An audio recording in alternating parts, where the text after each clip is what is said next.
First Watch Now. What you need to know from the Cochise County Sheriff's Office. Hosted by Cochise County Public Information Officers Carol Kappas and Grady Butler. First Watch on 92.3 KWCD. And it's brought to you by Sulphur Springs Valley Electric Cooperative, giving you an inside look into your sheriff's office. I'm Grady Butler, and with me is Carol Kappas, Public Information Officer with the Sheriff's Office, and Sheriff Mark Daniels. Good morning. Good morning, Cochise County. Hello, everyone. Grady, you got that opening down. Yeah. Really, there's no scripted or anything. I've said it so many times now. Exactly. You do well with that. Thank you. Well, let's start with the Police Officer Memorial.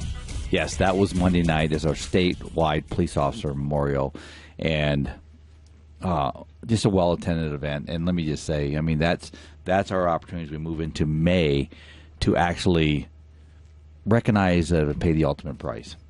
And with that said, I want to give a shout-out to one of our local heroes, and that's DPS officer, retired Bisbee police officer, Taryn Maddox, who passed away this week.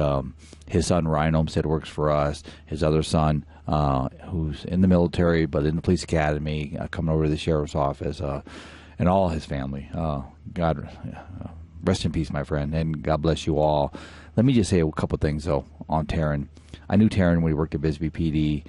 He was the example, just a fair, kind, welcoming guy, but just an example of law enforcement professional. And then when he retired, he went to DPS and just always had a handshake, always had a smile, always had a greeting. So we're going to miss this guy. He left a heck of a legacy for law enforcement and the community.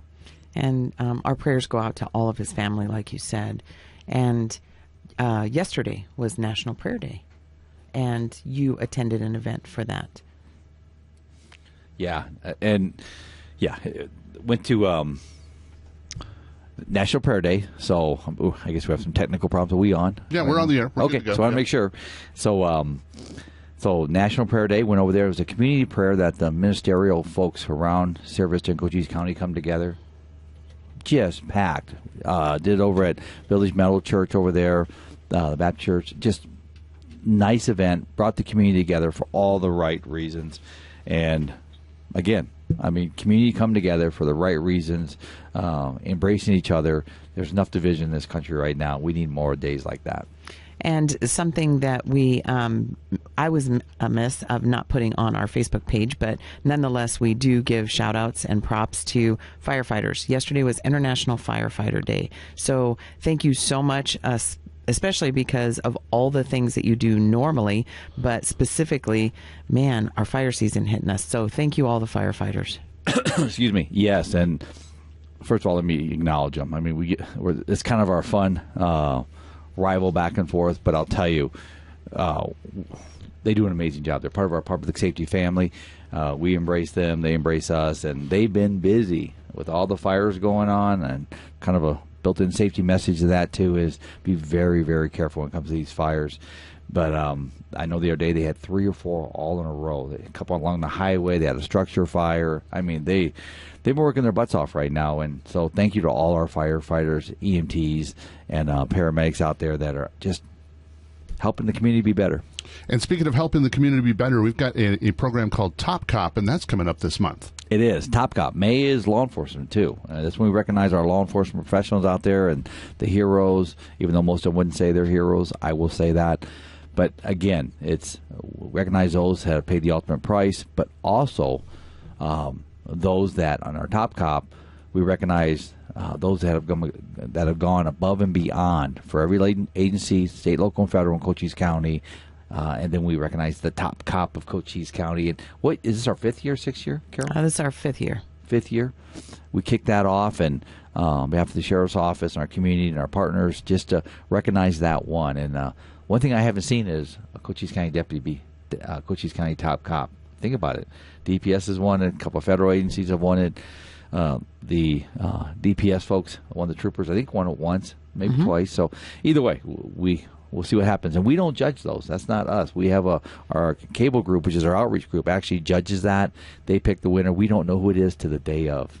That's right. So congratulations to all of the agencies that took the time to make nominations and or had the ability to do that, because some agencies are, significantly short-staffed and they just haven't been able to jump into any extra curricular stuff like this. But we do appreciate the opportunity to say, hey, give us your best of your best, and we can recognize them in that way. So it's a good event. It's going to be next Thursday at Cochise College. So pretty excited to look forward to that. We are too. It's always a neat event to recognize those. And there's just so much good police work going on here. And I'll just say this, my defender of the badge and the good mission that we do in communities, of course I am.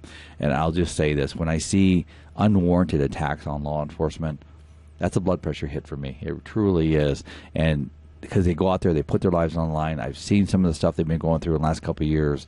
It's not fair. I'll just say that. It's real, though. But when it comes to the talent and the passion that these law enforcement officers, state, local, and federal, are putting toward the community, I commend them. I applaud them. Thank you. Don't hold us responsible for bad acts around the country, or even we have a bad act here. I mean, trust me, they get weeded out very quickly here in Cochise County.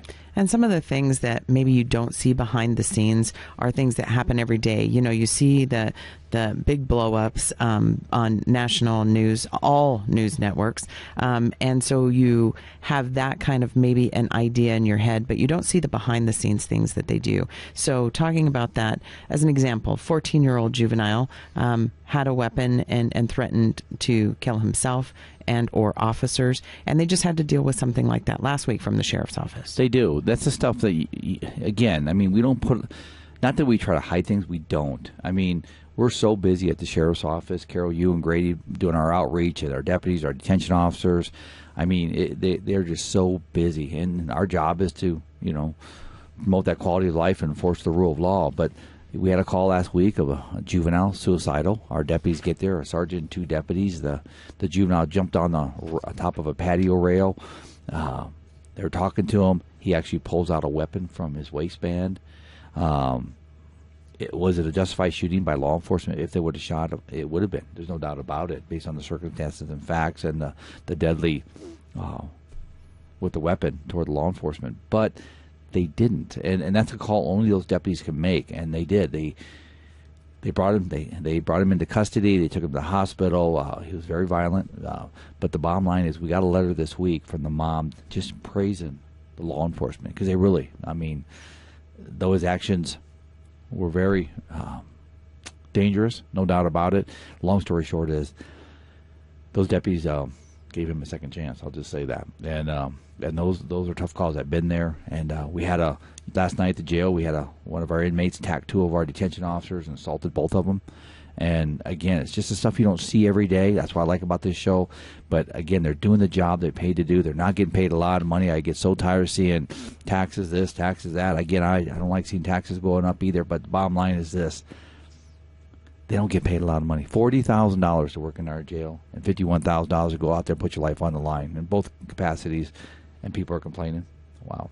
So we're going to honor them next week because it's Detention Officer Week. So you'll be seeing a lot coming out on our Facebook page about them as well. Yes, and that's a tough job, and we're really hurt. Let me just give you a shout out. If you're looking for a job to work in the jail, work for the sheriff's office, we need help in our jail. We really do. And so go online on that if you're interested. But yeah, we're hiring big time in our jail. And that's at cochise.az.gov, and you can search job opportunities and look for detention officer, and you can apply there. Well, last night on our Facebook page, people may have seen a FTY that resulted in a fire. Yeah, that was a fair to yield pursuit that started down in the Hereford Palominas area by one of my interdiction guys, deputies. The vehicle became so reckless, he disengaged as we came into Sierra Vista. He went by me at about 120 miles an hour and then proceeded blowing through red lights and stuff. And our goal is to get him through town. I'll just say that, so we don't have a deadly accident because they're driving at deadly speeds. The vehicle did cause an accident, though, sadly, right there at 99.2 by Bolero. Got onto the bypass. We lost sight of it for a little bit. And then Service PD tried to spike it up on Airport Road 90, unsuccessful spike, and then we ended up spiking it just on the outside of Huachuca City going up the hill. And as the vehicle went up toward Whetstone, it pulled off the road because we spiked the wheel. It wasn't going anywhere. We took custody of the driver, There was 3 migrants in the back, all camouflaged up. We took them into custody, and then the car caught on fire.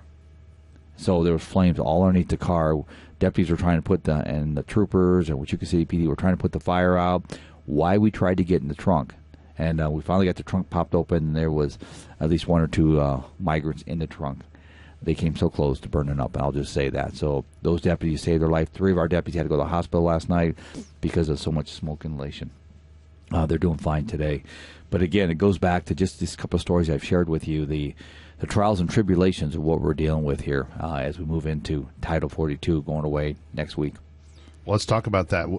First of all, explain what Title 42 is. Title 42 was a governance that was put on by the former administration in regards to the COVID pandemic, which pretty much restricts travel into the United States to protect the country from a health pandemic. And it's truly health restricted. COVID's gone away. I think we all would agree with that. So obviously Title 42 needs to go away also. But it's become a measure on the border that's helped Border Patrol with the current crisis on the border. So what's frustrating, and I'll just say that, is there's been no plan to replace it. So when it goes away, which has been no shock it's going away, all the days and months and time to put this together, it has not. I've worked very close with our local Border Patrol leadership. They do a fabulous job. But the bottom line, when it comes to an overall plan, I don't know. People have asked me, there's 1,500 DOD folks coming down to the border to help with processing. Not to secure the border, folks, but to bring processing. The bottom line is where they're going. I have no idea because we haven't been briefed on that. So it's a little frustrating. I mean, when you get your operational updates by the federal government through national news, something's fractured. I'll just say that. So, again, we've been working with the state, trying to figure out where we're going to go. We have a meeting next week on that to see what their plans are. And then, but I tell people all the time, we'll continue to work in partnership, state, local, and federal. Last night was a prime example. What a great job they all did. And last but not least is we'll do what we do to force the rule of law with the resources we have. And speaking of moving forward and on these types of issues, you have a meeting today with Kristen Sinema.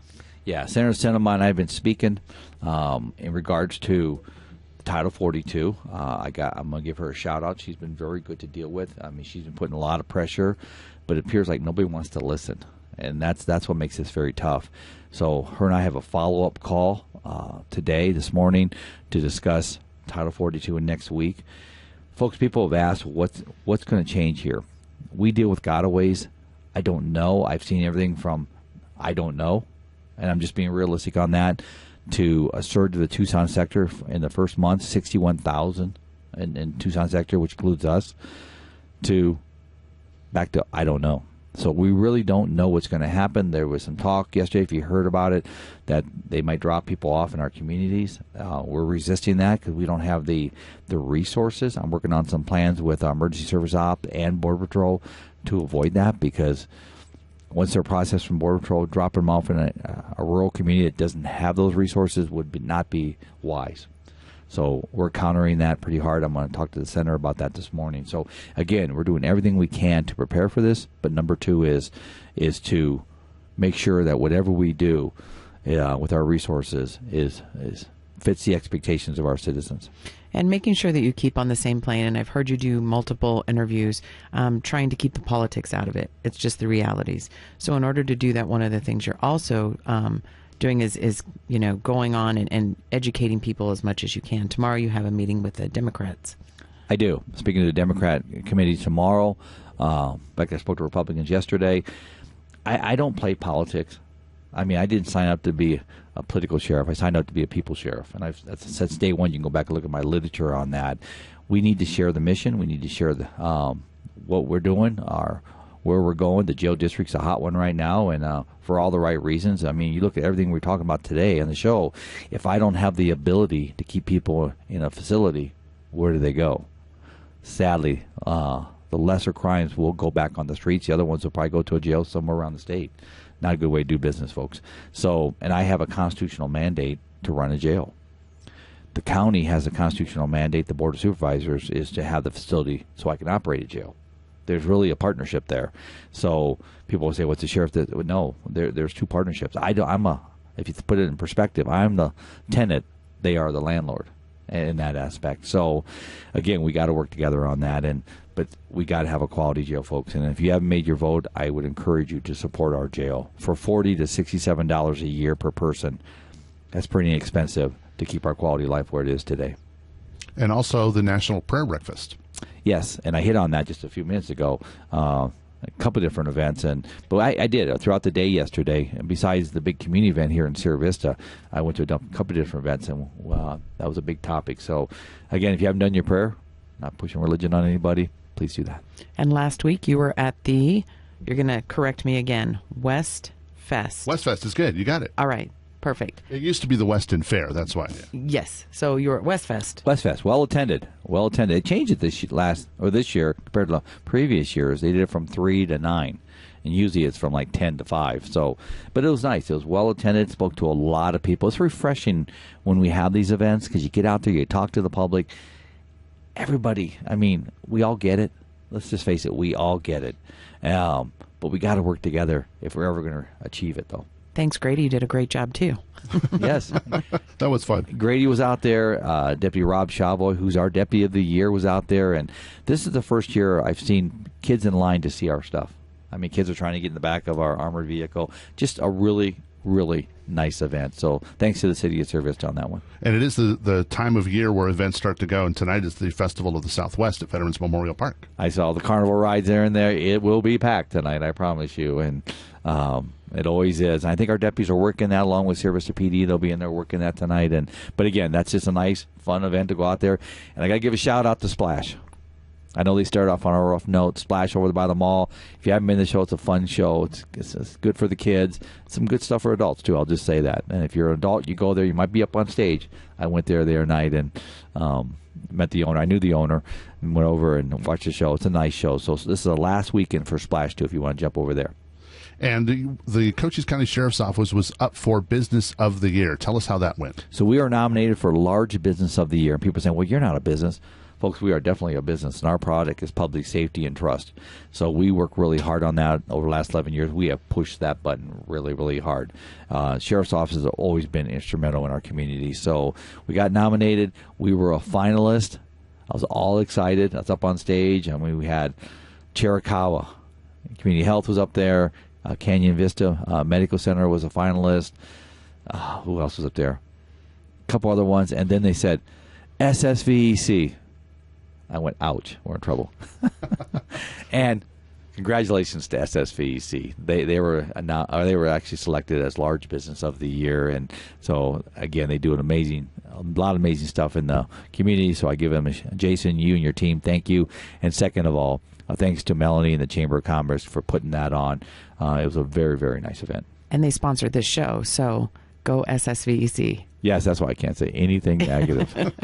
And you were also at a TMAC Military Awards Luncheon Wednesday. Yes, TMAC, sponsored through the Sierra Vista Chamber of Commerce, did their military awards ceremony. Very nice lunch. J.D. Rottweiler, the president of Cochise College, was the guest speaker. And anytime you get a chance to hear J.D. Rottweiler speak, you will learn something. He's dynamic. Oh, there's two people. I'm so impressed. I'll go every time.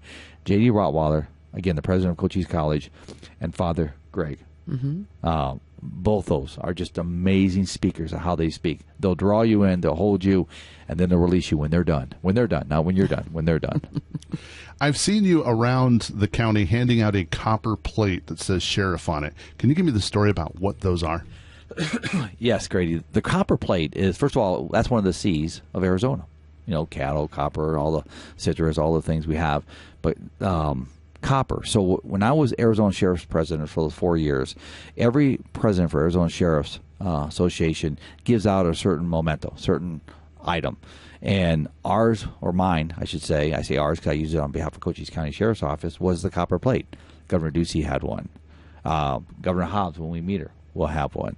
I mean, the President of the United States, former, had one. I mean, the secretaries, you name it. That's the way we share our gratitude with that copper plate. It's very cool. I think they're neat. They're heavy because they're actually copper, and they're made through the Department of Corrections. The DOC makes those plates for us. And so that is when we have guests or VIPs, or I just want to recognize somebody for something special, or they retire, whatever the case may be, is that's what I handle. Besides our challenge coin, which is pretty traditional, the copper plate is unique. And you won't be handing these out, but graduations. There's many graduations coming up next week and maybe a few the following week. So you wanted to have something to say to our public about graduations. Yes, first of all, U of A South is having their graduation next Wednesday, the 10th, at Buena High School. So if you want to see U of A South graduates, that will be next Wednesday at 5 p.m. Gary, the dean over there, I'll be out there. I mean, again, if you haven't got experience with U of A, and I'm an ASU guy, but I'm going to say good things here. They're doing a lot of really cool things over there at U of A South.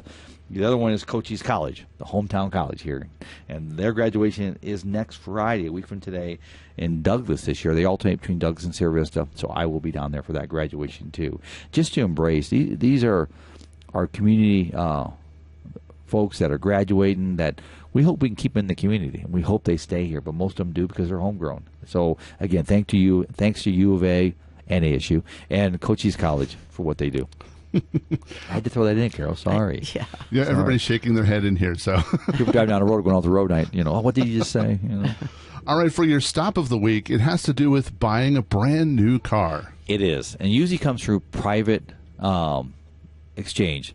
So yesterday I stopped a car about 7 o'clock last night, and so I'm behind this vehicle. It's an older vehicle. There is no registration anywhere. And you always tell when something's wrong. Get behind people, and then they try to switch lanes or turn on you like they don't want this cop behind them. I get it.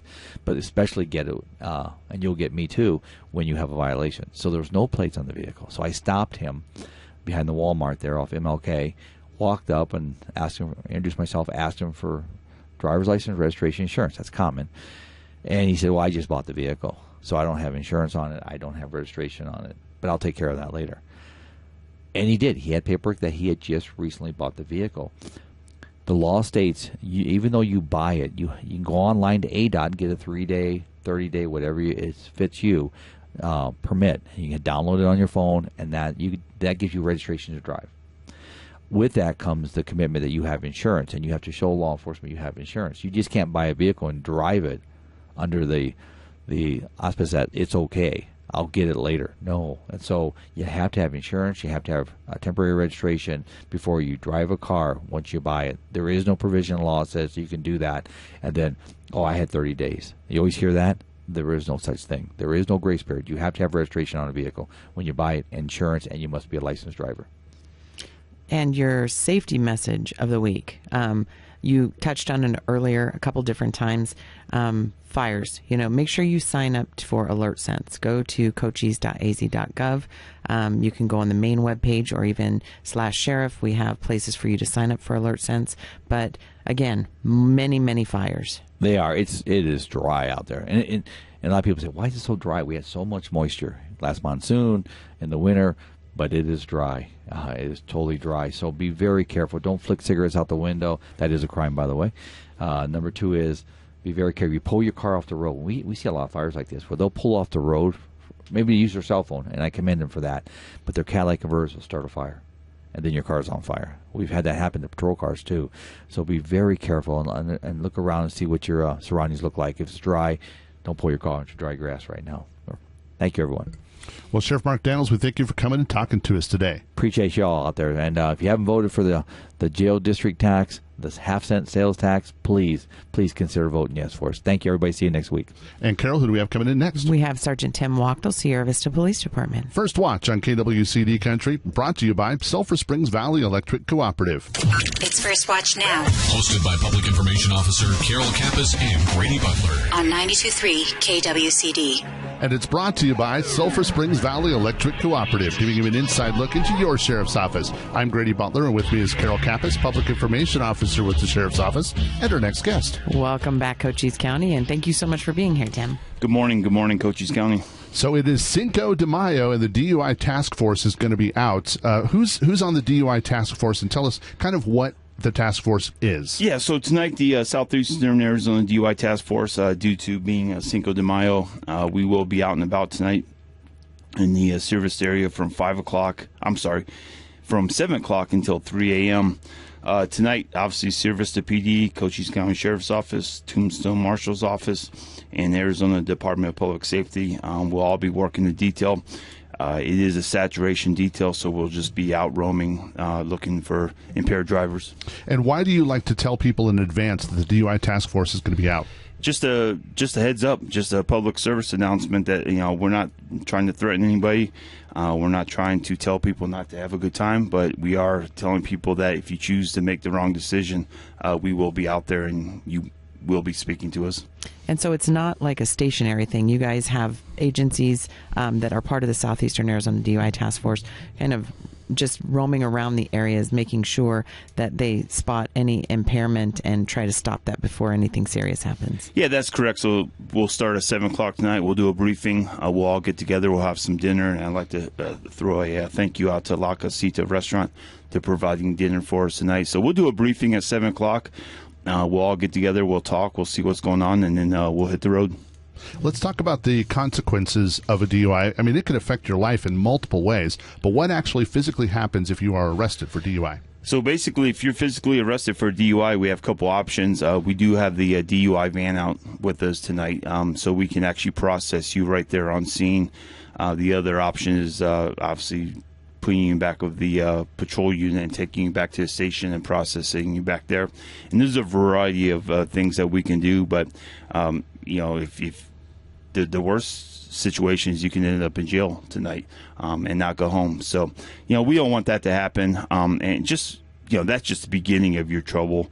And then you have courts and everything. But obviously, once you're done with those, you'll have to face the court and everything. And, we're looking at fines. We're looking at your driver's license being taken away. We're looking at the interlock detection device being on your car. So nobody wants that. And we don't want to see that either. But it's up to you guys out there to make the right choice. And your car gets towed. That's correct. All right. So remind everybody the times and where you're going to be this evening. So, again, the Southeastern Arizona DUI Task Force, we will be out in the Sierra Vista area tonight from 7 o'clock until 3 o'clock in the morning. Well, thanks for coming and talking to us today, Tim. Thank you. And Sergeant Wachtel with the Sierra Vista Police Department. And, Carol, who do we have coming in next? We have His Honor, the Mayor of Sierra Vista, Clea McCaw. First Watch on KWCD Country. It's brought to you by Sulphur Springs Valley Electric Cooperative. It's First Watch now. Hosted by Public Information Officer Carol Kappas and Grady Butler. On 92.3 KWCD. And it's brought to you by Sulphur Springs Valley Electric Cooperative, giving you an inside look into your sheriff's office. I'm Grady Butler, and with me is Carol Kappas, Public Information Officer with the Sheriff's Office, and our next guest. Welcome back, Cochise County, and thank you so much, Mayor, for being here. Thank you for the invite. Thank you for allowing me to be on air with you. Now, you were going to be on the show a while back, but remember the KWCD tower blew over. That was the week that you were supposed to be here, so now we've rescheduled you, and you're back, so thanks for coming in. Thank you, sir. It is definitely an honor to be here with you all. Well, we've got some things we're going to talk about today, but since this is the first time you've been on the First Watch radio program, let's kind of give people a history of you and how you became mayor, how that ran up, and then we'll go from there. So, history of me there, Grady. I wasn't born in Sierra Vista. I came here in 1980. And I was in 9th grade, and my dad was stationed here at Fort Huachuca at USIA Battalion. And from there, we went to high school at the old Boyne High School that was at where Lawley Ford is now, East and West Campus. And we graduated from there in 1984. Went to college at the Great Northern Arizona University Lumberjacks. Played football up there and graduated in 1989. Went into the Army, got commissioned as second lieutenant under Armor, U.S. Army, and 30 years later, I am back here. We always had a house here, but 30 years later, retired from the military, full board colonel, and just enjoying Sierra Vista. And so some of the things that you're doing as mayor, and I think as a matter of fact, that's why I was caught up just a second ago. I was Facebook stalking you. You have your own Facebook, and I think that it's got a lot of really good content in it, and, a lot of things that are going around in and around the city of Sierra Vista. So I just wanted to tell you thank you for having that as an option. Not a problem, Carol. Thank you for just just saying that, my Facebook page is Mayor Cleo McCott, City of Sierra Vista. If you would like to go to it, be a follower, and just find out all the information that's going and activities that's going on in Sierra Vista and surrounding communities. So, as mayor, you've been in for a couple of months now, so you've kind of got your feet wet a little bit. Yes, sir. So, how's that been? And then tell us where we are going to go moving forward with you. So, Grady, yes, thank you for that question. It's going pretty good. It's still 3 fire hoses at one time, but we have a great team down at the City of Sierra Vista. Mr. Chet Patuchek and Victoria Yarborough, all the secretaries, all the staff are doing amazing work, amazing job. Our economic development with Tony Boone, and just amazing work that people are doing. Very excited, learning a lot. Learning, I think, my learning curve with the what is that? Open meeting law. that's my big learning curve. So we're learning a lot. I'm having fun at being mayor of the great Sierra Vista. The things that we're trying to push forward is more economic development, getting more businesses into town, and also making sure the businesses that are in town know that they're supported by the City of Sierra Vista, as well as our connection with law enforcement, support our law enforcement, our city, our county, and DPS, all the law enforcement agencies, federal, state, and local, collaborating together. So that's what we're trying to do. Yes, sir. And speaking about fire hoses, you've already spoke on behalf of us in front of Congress. Yes, sir. That, Grady, Carol, that was a lifetime event.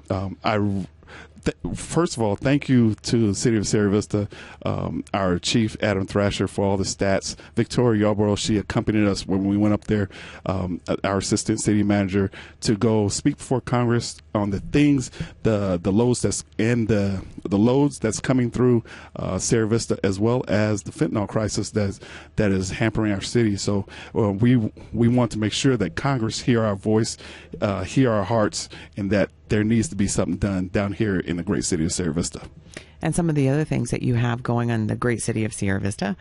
Thursday night, you've got something coming up. Oh, yes. So Thursday night, my paper here. So Thursday night, we have the Thursday night concert series that kicks off on May the 11th with a performance by the Sierra Vista Community Band. This concert series continues every Thursday through June 2023. And the concert performances are going to be at the Veterans Memorial Park, the Centennial Pavilion, and they start at 6:30 sharp. And there is no admission. Just come out, have fun, and hear great music. There's also Arts, Eats, and Beats. Arts, Eats, and Beats is an evening, Grady, of music and entertainment at the Sierra Vista West End. If you enjoyed the West End Fair or the West End festivities on last Saturday, you will enjoy this. We shut down from North all the way to Garden and on Fry Boulevard. We close it for Friday evenings, and it's going to be closed every Friday evening from May the 29th through August the 4th.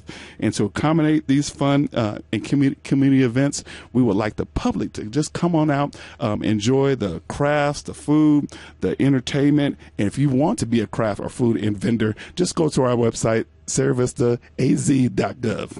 And earlier in the show, Sheriff Mark Daniels was talking about the event called Top Cop, and you're going to be a part of those festivities as well. That is going to be my first time speaking to all the great law enforcement officers of Cochise County, and I am so excited. Have a speech prepared. I'm just so excited about this. It's going to be my first time. Well, Mayor McCall, we thank you for coming and talking to us today on First Watch. Thank you, sir. Thank you, ma'am. It has been a pleasure. Thank you for this opportunity. And we will have you back many more times, I'm sure. Yes, sir. Great. First Watch on KWCD Country is brought to you by Sulphur Springs Valley Electric Cooperative. You've been listening to First Watch with the Cochise County Sheriff's Office. Hosted by Cochise County Public Information Officers Carol Kappas and Grady Butler. Join us again next Friday morning, 7 to 8 a.m. First Watch. What you need to know from the Cochise County Sheriff's Office. Only on 92.3